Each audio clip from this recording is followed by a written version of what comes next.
शक्ति के 48 नियम, रॉबर्ट ग्रीन, बाय पुकू रीडर्स।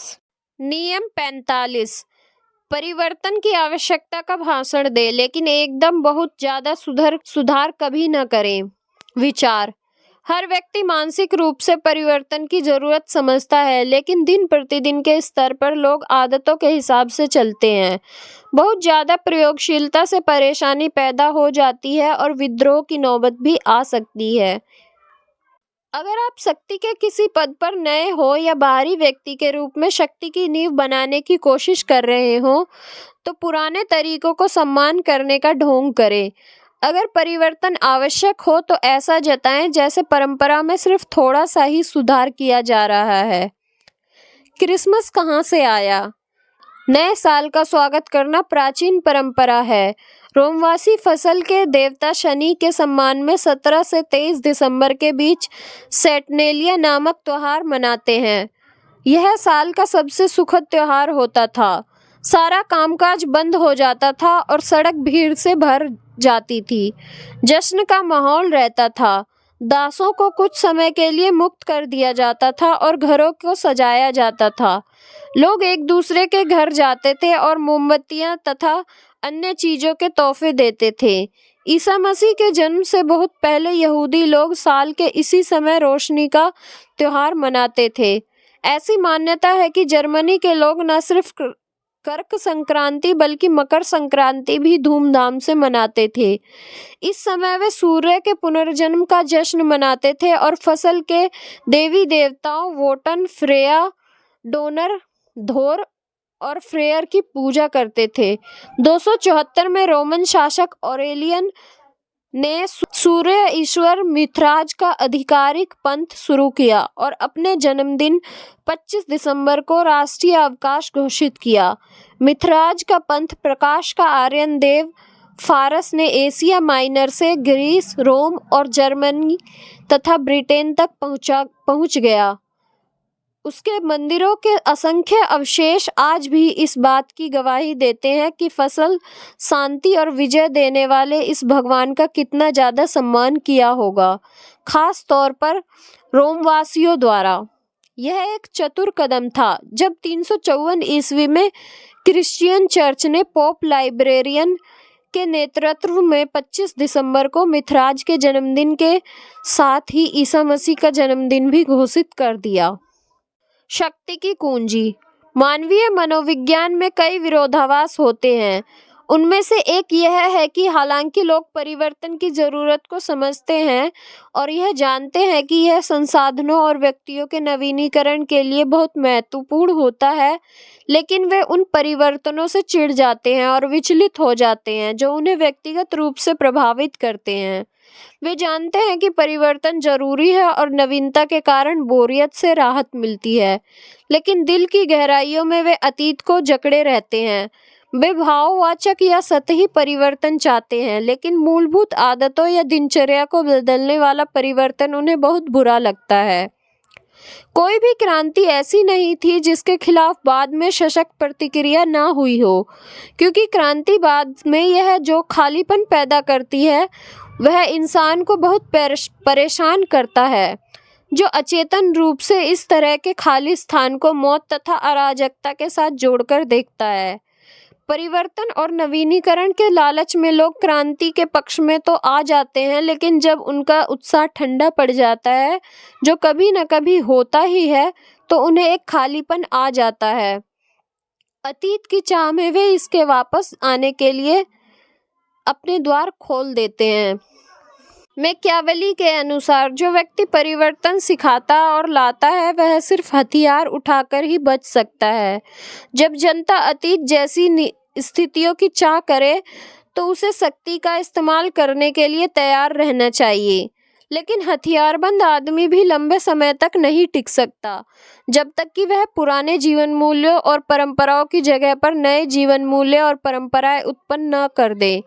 इस तरह वह परिवर्तन से डरने वाले लोगों की चिंताओं को शांत कर देता है।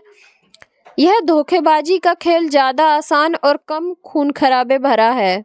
आप परिवर्तन की जितनी चाहे उतनी पैरवी करें और यहाँ तक कि अपने सुधारों पर अमल भी करें, लेकिन उन्हें पुरानी घटनाओं और परंपराओं का तसल्ली देने वाला रूप दे दें।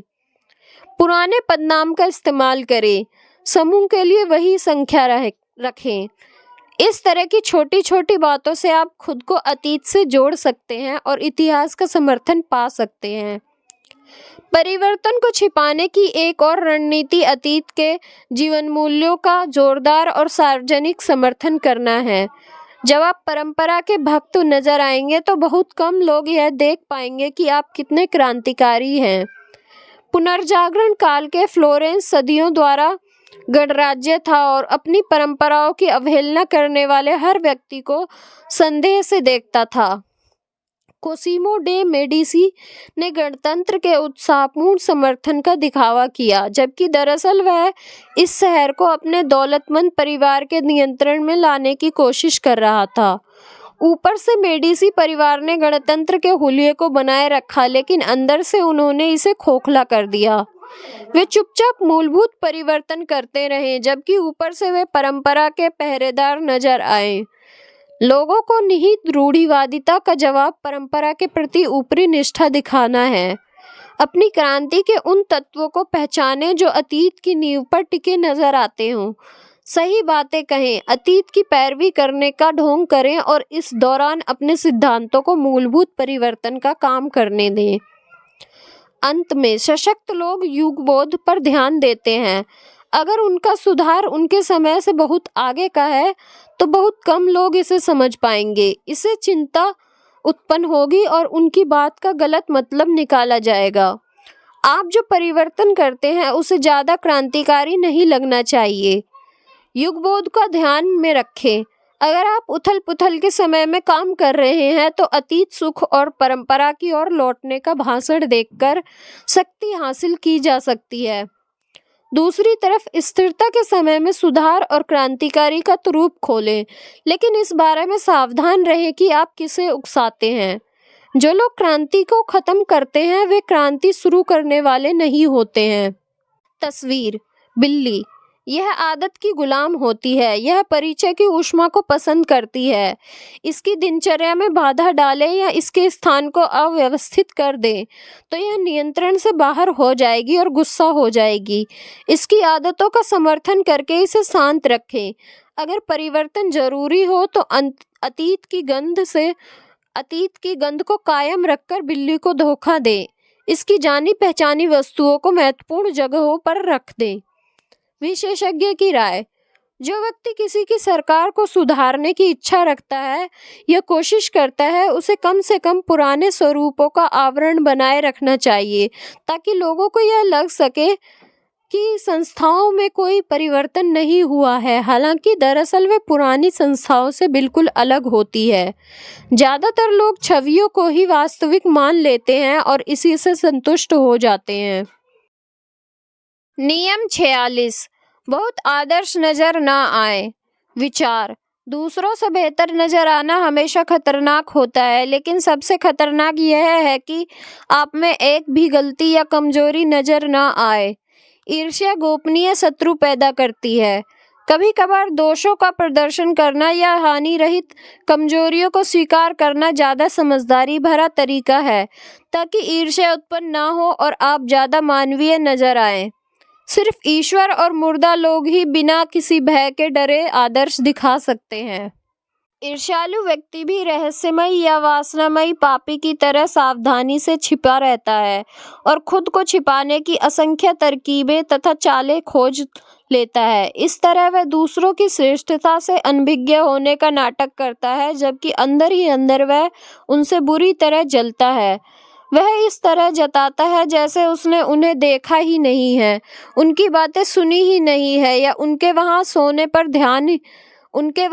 पर ध्यान ही नहीं दिया है। वह निपुण अभिनेता होता है। दूसरी तरफ वह षड्यंत्र करने में अपनी पूरी ताकत लगा देता है और इस तरह श्रेष्ठता के किसी भी रूप को रोकता है, और अगर ऐसा हो जाता है तो वह तोहमत लगाता है, आलोचना करता है, व्यंग्य करता है और जहर उगलने वाले भेग की तरह घातक प्रहार करता है। दूसरी तरफ वह उसी तरह की गतिविधियों में महत्वहीन, औसत, यहाँ तक कि हीन लोगों को भी ऊपर उठाता है। व्यक्ति की कुंजी। इंसान को हीनता की भावनाओं से निपटने में बहुत मुश्किल होती है। श्रेष्ठ योग्यता, गुण या शक्ति के सामने हम अक्सर विचलित और परेशान हो जाते हैं। हम में से ज्यादातर अपने बारे में बहुत ऊंचे विचार रखते हैं और जब हम अपने से श्रेष्ठ लोगों से मिलते हैं तो वे हमारे सामने यह स्पष्ट कर देते हैं कि हम दरअसल साधारण हैं या कम से कम उतने प्रतिभाशाली तो नहीं हैं जितना हम मानते हैं। हमारी आत्म छवि में अगर हम इस तरह का परिवर्तन होता है तो कुछ समय बाद ही हमारे मन में बुरी भावनाएं पैदा हो जाती है। सबसे पहले तो हम ईर्ष्या महसूस करते हैं, लेकिन ईर्ष्या से हमें ना तो राहत मिलती है ना ही यह हमें अपनी बराबरी पर लाती है। हम अपनी ईर्ष्या को दिखा भी नहीं सकते हैं क्योंकि इससे लोग हम पर भ्रकुटियां चढ़ा लेंगे। ईर्ष्या दिखाना हीनता का सूचक है, इसलिए इसे कई तरीकों से छिपाते हैं, जैसे उस श्रेष्ठ व्यक्ति की आलोचना करने के आधार खोजना। ईर्ष्या के खतरनाक और विनाशक प्रभाव से निपटने की कई रणनीतियां हैं। सबसे पहले तो यह समझ ले कि जब आप शक्ति हासिल करते हैं तो उसके नीचे के लोग आपसे ईर्ष्या करेंगे। हो सकता है वे इसे प्रदर्शित ना करें, लेकिन इसे होना अपरिहार्य है। वे सामने जो झूठा पर्दा दिखाते हैं, नादानी से उसे सच ना माने। उनकी आलोचनाओं, तानों, पीठ पीछे आलोचना के चिन्हों और अत्यधिक प्रशंसा पर निगाह रखें। ये आपके पतन की तैयारी के सूचक हैं। उनकी आंखों में द्वेष के भाव पढ़ें। ईर्ष्या के साथ आधी समस्या तब आती है जब हम इसे पहचानने में बहुत देर कर देते हैं। दूसरी बात, इस बात के लिए तैयार रहें कि जब लोग आपसे ईर्ष्या करेंगे तो वे आपके खिलाफ काम भी करेंगे। वे आपके रास्ते में ऐसी बाधाएं खड़ी कर देंगे जिनका आप पहले से अनुमान नहीं लगा सकते। इस तरह के हमले से खुद को बचाना आपके लिए मुश्किल होगा, क्योंकि ईर्ष्या उत्पन्न होने के बाद उससे निपटना मुश्किल है और ईर्ष्या उत्पन्न न होने देना ज़्यादा आसान है। इसलिए आपको उसके बढ़ने से पहले ही रोकने की रणनीति बनाना चाहिए। ईर्ष्या उत्पन्न करने वाले कार्यों और गुणों के प्रति सचेत होकर आप इसके दांत ही नहीं निकलने देते हैं जो आपको कुतर कुतर कर मौत के मुंह में ले जा सकती है। शक्ति के क्षेत्र में एक बड़ा खतरा अप्रत्याशित खुशकिस्मती है। अचानक मिलने वाला प्रमोशन, विजय या सफलता, इससे आपको समकक्षों के बीच ईर्ष्या निश्चित रूप से उत्पन्न होगी। जब आर्कबिशप रेट्ज को 1651 में कार्डिनल के पद पर प्रमोशन मिला तो वे बहुत अच्छी तरह जानते थे कि उनके कई पूर्व सहकर्मी उनसे ईर्ष्या कर रहे होंगे। अपने नीचे के लोगों से खुद को अलग करने की मूर्खता को समझते हुए रेट्ज ने हर वह काम किया जो वे अपनी योग्यता को कम करने के लिए कर सकते थे। उन्होंने अपनी सफलता में किस्मत की महत्वपूर्ण भूमिका पर जोर दिया। लोगों को सहज बनाने के लिए उन्होंने विनम्रता का अभिनय किया, जैसे कुछ भी नहीं बदला हो। उन्होंने लिखा है कि इन समझदारी पूर्ण नीतियों का अच्छा प्रभाव पड़ा, जिससे मेरे खिलाफ उत्पन्न ईर्ष्या कम हुई। रेट्ज के उदाहरण का अनुसरण करें, अपनी खुशकिस्मती पर जोर दें, ऐसा दिखाएं जैसे आपकी खुशी दूसरे लोग भी हासिल कर सकते हैं और इस तरह ईर्ष्या को कम प्रबल बना दें। ईर्ष्या को दूर करने के लिए किसी कमजोरी, छोटी सामाजिक गलती या हानि रहित दोष पर प्रदर्शन करें। एगामेम्नोन एस्किलस द्वारा कहावत है कि ज्यादातर लोग समृद्ध मित्र को बिना ईर्ष्या के सहन नहीं कर सकते हैं और ईर्ष्यालु मस्तिष्क के आसपास ठंडा जहर रहता है जो जिंदगी में दोगुना कष्ट पहुंचाता है। उसके अपने घाव उसे सताते हैं जिन पर उसे मरहम पट्टी करनी होती है और दूसरों की खुशी उसे सांप की तरह महसूस होती है। ईर्ष्या के कुछ छलावों से सावधान रहें। अत्यधिक प्रशंसा इस बात की पक्की निशानी है कि तारीफ करने वाले लोग आपसे ईर्ष्या कर रहे हैं। ऐसे लोग या तो आपको पतन के लिए तैयार कर रहे हैं, उनकी तारीफ के अनुरूप काम करने आपके लिए असंभव है, या फिर वे आपकी पीठ के पीछे अपनी तलवार पर धार कर रहे हैं। साथ ही जो लोग आपकी बहुत आलोचना करते हैं या जनता में आपका अपमान करते हैं, वे भी शायद आपसे ईर्ष्या करते हैं। उनके व्यवहार को छिपी हुई ईर्ष्या माने और उन पर बदले में कीचड़ उछालने के जाल में ना फंसे। इसके अलावा उनकी आलोचना को दिल पर न लें। उनके प्रतिशोध को नज़रअंदाज करके या उनकी घटिया मौजूदगी उपस्थिति से बचकर विजय हासिल करें और उन्हें अपने बनाए नरक में उबलने दें। अपनी योग्यता और गुणों को छिपाने में बहुत योग्यता और गुणों की जरूरत होती है। तस्वीर: खरपतवार से भरा बगीचा। हो सकता है आप खरपतवार को खाद ना दें, लेकिन जब आप बगीचे में पानी देते हैं तो वे फैलते हैं।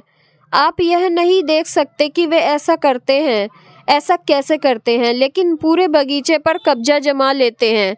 वे ऊंचे होते हैं और किसी भी सुंदर फूल वाले पौधे को पल्लवित होने से रोकते हैं। बहुत ज़्यादा देर होने से पहले ही बिना सोचे समझे पानी डालना बंद कर दे। ईर्ष्या की खरपतवार को भोजन दिए बिना ही उसे नष्ट कर दें। विशेषज्ञ की राय: सही अवसर मिलते ही अपने चरित्र का कोई हानि रहित दोष प्रकट कर दें। ईर्ष्यालु लोग सबसे निष्पाप व्यक्ति पर पाप का आरोप लगाते हैं। वे आर्गस की तरह बन जाते हैं और वे दोष खोजने के लिए उत्कृष्ट व्यक्ति पर 100 आंखें गड़ा देते हैं। यह उनकी एकलौती संतुष्टि होती है। ईर्ष्या के जहर से बचें। बहादुरी या बुद्धि में किंचित कमजोरी का नाटक करें ताकि ईर्ष्या उत्पन्न ही न हो। इस तरह आप ईर्ष्या के सींग के सामने अपनी लाल टोपी हिलाते हैं ताकि आपकी अमरता बच सके।